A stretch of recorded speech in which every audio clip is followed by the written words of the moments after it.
Praise the Lord. இன்றைய ஜீவப்பம் 2 கொரிந்தியர் 2ஆம் அதிகாரம் 15ஆம் வசனம். இரட்சிக்கப்படுகிறவர்களுக்குள்ளேயும் கெட்டு போகிறவர்களுக்குள்ளேயும் நாங்கள் தேவனுக்கு கிறிஸ்துவின் நற்கந்தமாயிருக்கிறோம். ஆமேன், அல்லேலூயா. பாருங்க, இந்த வசனத்தை அப்போஸ்தலனாகிய பவுல் கொரிந்துக்கு எழுதிய நிருபத்திலே அவர் இந்த வசனத்தை அவர் வெளிப்படுத்தியிருக்கிறார். பாருங்க, இதன் ஆழமான ஒரு விளக்கம் என்னென்றால் கிறிஸ்துவின் நறுமணம். இந்த கிறிஸ்துவின் நறுமணம் என்பது ஒரு விசுவாசியோட வாழ்க்கை. அந்த விசுவாசியுடைய வாழ்க்கை எப்படி இருக்கிறது, வார்த்தை, அவர் எப்படி வார்த்தையை பயன்படுத்துகிறார், அவருடைய சாட்சி மூலமாக வெளிப்படும் கிறிஸ்துவின் அந்த குணாதிசயம், ஆண்டவருடைய சுபாவங்கள், அதையெல்லாம் குறிக்கிறது நறுமணம் என்று சொல்லும்போது. பழைய ஏற்பாட்டில் தேவனுக்கு செலுத்தப்படுகிற பலி அது நறுமண வாசனை என்று சொல்லப்பட்டது. அதுபோல் கிறிஸ்துவில் வாழும் வாழ்க்கை தேவனுக்கு பிரியமானதாக இருக்கிறது. இரட்சிக்கப்படுகளுக்கு இந்த நறுமணம், இந்த நற்கந்தம் வாசனை ஜீவனின் வாசனையாக இருக்கிறது. ஆமேன். அவர்கள் சுவிசேஷத்தை ஏற்றுக்கொண்டு உயிரை பெறுகிறார்கள். பாருங்க, அதே கெட்டு போகிறவர்களுக்கு, அழிவடைந்து போகிறவர்களுக்கு இதே சுவிசேஷம் நியாய தீர்ப்பின் சாட்சியாக இருக்கிறது. காரணம், அவர்கள் கிருபையை நிராகரிக்கிறார்கள். அல்லேலூயா. அப்போ இங்கே பவுல் சொல்கிறாரு, நான் உலகத்தில் வெறும் மனிதர்கள் அல்ல, நாம் உலகத்தில் வெறும் மனிதர்கள் அல்ல, கிறிஸ்துவை வெளிப்படுத்தும் ஒரு ஸ்பிரிச்சுவலாக அந்த வாசனை, ஒரு நம்ம நறுமணம் செலுத்துகிறவர்கள், நறுமணத்தை கொடுக்குறவர்களாக நாம் இருக்க வேண்டும் என்று பவுல் இந்த வசனத்தின் மூலம் வெளிப்படுத்துகிறார். இதன் மூலமாக நாம் கற்றுக்கொள்கிற காரியம், ஒரு விசுவாசியோட வாழ்க்கை மற்றவர்களுக்கு ஒரு தாக்கத்தை ஏற்படுத்தணும், கிறிஸ்துவை வெளிப்படுத்தணும், நம்ம ஒரு சாட்சியாக இருக்கணும்.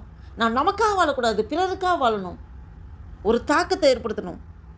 அப்போ கிறிஸ்துவின் சுபாவம் நம்ம பார்க்கும்போது அந்த சுபாவம் வெளிப்படணும். இவங்ககிட்ட பேசினா ஒரு இனம் புரியாத ஒரு மன சமாதானம் கிடைக்குதே அப்படின்னு மற்றவங்க நினைக்கணும். கொஞ்ச நேரம் பேசினா ஒரு ஆறுதல் கிடைக்குதுன்னு நினைக்கணும். அந்த கிறிஸ்துவோட அன்பை நம்ம வெளிப்படுத்துறதுக்கு நாம் நம்மளை பார்க்கும்போது கிறிஸ்துவை பார்க்க வேண்டும். அப்படியாக நம்முடைய வாழ்க்கை இருக்க வேண்டும்.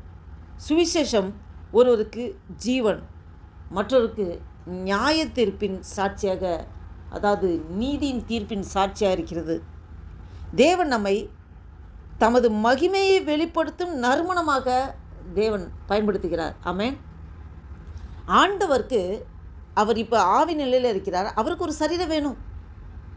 அப்போ ஆண்டவரே, ஆண்டவரே, எனக்குள் நீங்கள் இருந்து நீங்கள் உம்முடைய சித்தத்தை செய்யுங்கப்பான்னு சொல்லி முழுவதுமாக நம்ம சரண்டர் பண்ண வேண்டும். அப்போ ஆண்டவர் நமக்குள்ளே இருந்து அவர் வாழ்கிறார், அவர் நம் மூலமாக அவருடைய நாமம் மகிமைப்படுகிறது. அதற்கு முழுவதுமாக நாம் முழுமையாக அர்ப்பணிப்போமா, ஒப்பு கொடுப்போமா?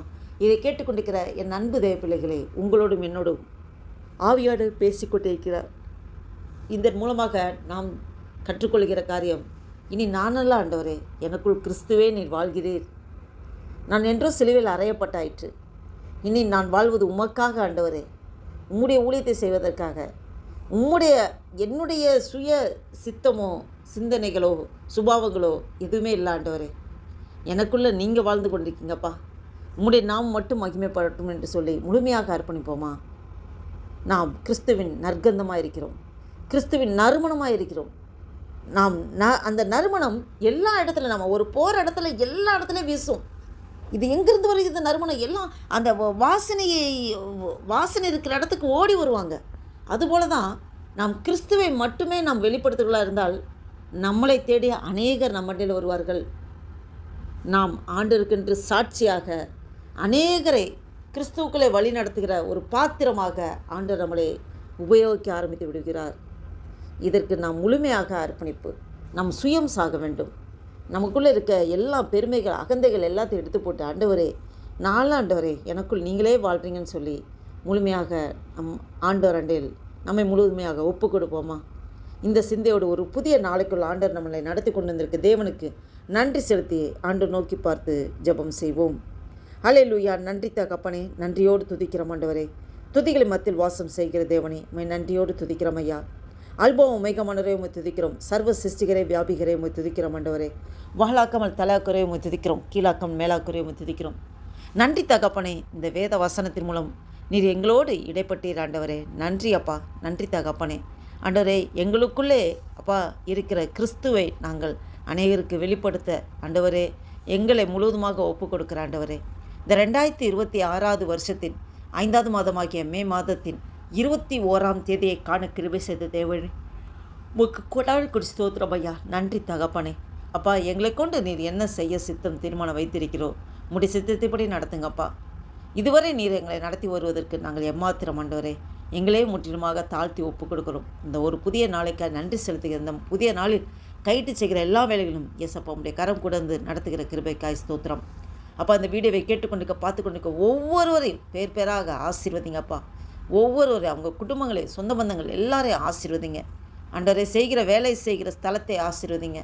கைட்டு செய்கிற எல்லா வேலைகளும் உடைய கரம் கூடந்து நடத்துங்க ஆண்டவரே. விசேஷத்தை ஞானத்தை கிருபையை தந்து நடத்துகிறதுக்காக ஸ்தோத்திரம் ஆண்டவரே. இந்த நாளைக்கு விரோதமாக, இந்த ஜபத்திற்கு விரோதமாக, எங்கள் ஒவ்வொருக்கு விரோதமாக செயல்படுகிற எல்லா சத்துருவின் கிரியைகளை நசனாக இயேசு கிறிஸ்துவின் வல்லமையுள்ள நாமத்தினாலே கடிந்து துரத்தி அப்புறப்படுத்துகிறேன். அல்லேலூயா. உம்முடைய நாமம் ஒன்றே மகிமைப்பட்டும். ஆசீர்வதிங்க, பலப்படுத்துங்க. இயேசு கிறிஸ்துவின் நாமத்தினால் ஜெபிக்கிறோம் ஜீவனுள்ள எங்கள் நல்ல பிதாவே. ஆமீன், ஆமீன்.